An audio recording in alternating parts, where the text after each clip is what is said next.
అనే వ్యక్తి ఈ ప్రాంతంలో ఉండడానికి కూడా అర్హత లేదు. నీకు దమ్ముంటే నీ ఆధార్ కార్డు బయట పెట్టు. నేను ఇవాళ సవాల్ చేస్తున్నా నీకు. నీ దమ్ముంటే నీ రేషన్ కార్డు ఎక్కడుందో చెప్పు, నీ ఓటర్ కార్డు ఎక్కడుందో చెప్పు.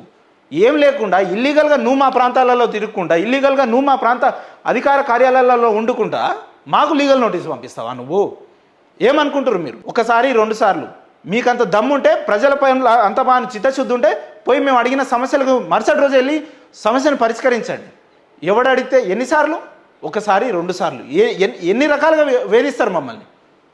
కేసు పెట్టించినావు, మీ మనుషులతో పెట్టి బెదిరించినావు, ఇంకో రకంగా ప్రయత్నం చేసినావు, ఇంకో రకంగా చేసినావు. ఈరోజు ఈ ఇంత దిగజారుతనం ఎందుకు ఝాన్సీ రెడ్డి గారు? ఈ రకమైన రాజకీయం మీకు ఎందుకు అవసరం ఏముంది? ఏ ఉద్దేశంతో నియోజకవర్గాల్లో వచ్చారు మీరు? ఇవాళ ఏం చేస్తున్నారు? తక్షణమే మీరు నియోజకవర్గం ఖాళీ చేసి వెళ్ళిపోవాలి ఝాన్సీ రెడ్డి గారు. మీకు అర్హత లేదు. అక్కడ ఎమ్మెల్యే క్యాంప్ ఆఫీస్లో మీకు నివసించే అర్హత లేదురా నాయన అంటే